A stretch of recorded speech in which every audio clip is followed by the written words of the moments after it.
हावस गा कते मेरे पासी लाओ ताराव रे।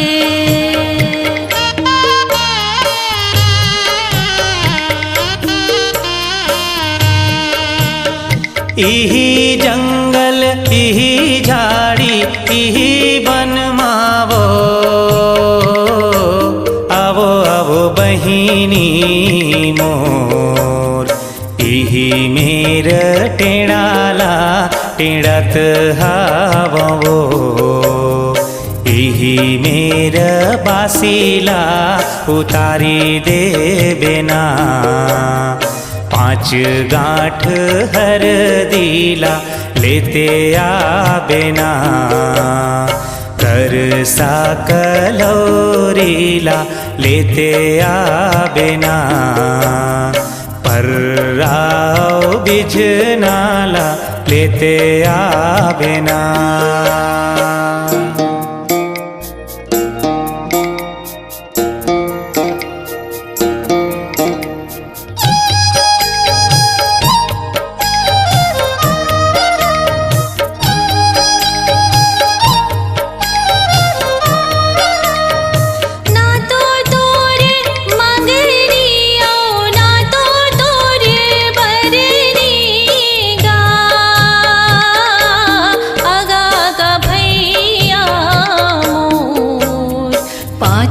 गांठ हर दीला का कर बेना कर सा कलोरीला का कर बेना। पर्रा औ बीजे नाला का कर बेना।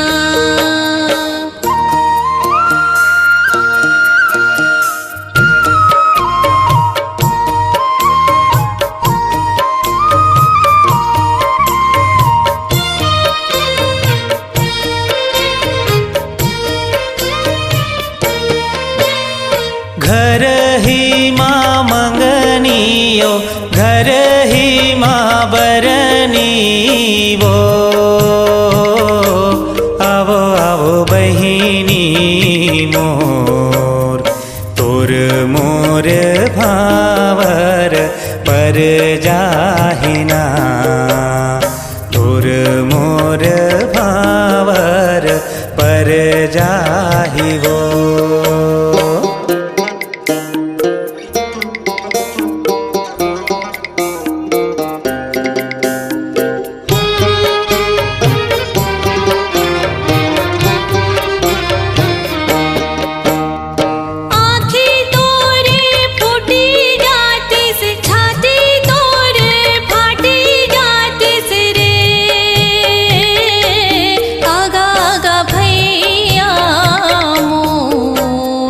बहिनी न ताला नहीं तो जाने से रे।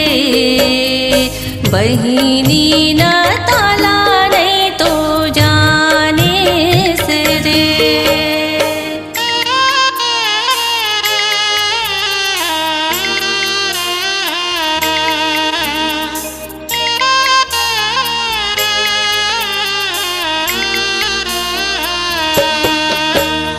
ना तो मोरे आँखी फूटे ना तो मोरे छाती फाटे वो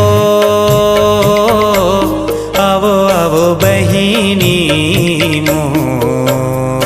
गोड़ गोड़ वानी रीति में चलत हावना मामा औ फूफू के बन जाथे ना।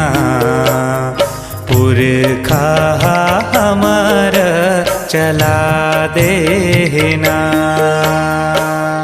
कत्ते रहर के नादल मानथस रे? ओही धमधा रहर के।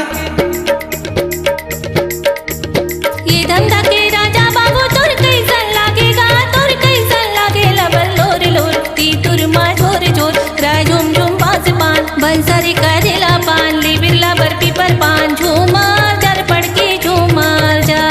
ये धमधा के राजा नोनी मोर काका लागे वो मोर काका लागे लबर लोर लोर तीतुर मा झोर झोर राय झुमा झुम बांस पान पंसारे करेला पान लिबिरेला बर पीपर पान झूमर जार पड़ के झूमर जा। ये धमधा के राजा नोनी तोर कैसन लागे वो तोर कैसन लागे लबर लोर लोर तीतुर मा झोर झोर राय झुमा झुम बांस पान पंसारे करेला पान लिबिरेला बर पीपर पान झूमर जार पड़ के झूमर जा।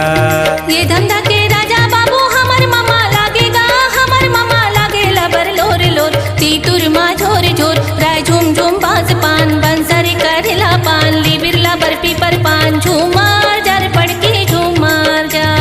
चल अब मोर संग पानी पलोबे। हाँ। तिलक तेल रुकोयो बिल में रही रही समझायो नहीं धर दिल में इछल गे बिछल गे राहेर फूल गे करियाला दे के नजर झुल गे कारी बीजे नारी कुदारी बनमा काजी के रही हो जवानी पनमा करिया के डौकी असल कारी वो भर में भरम माँ देवत गारी ना दार नहीं है चाउर नहीं है कामारा नो भात पर के धनी बर छूटत है परान घर के धनी के वो बिंदरा विनाश शहरी ददरिया शहर तिर के अलपट हा ददरिया राजी मतिर के केरा बारी मझड़त ददरिया रे दोस्त।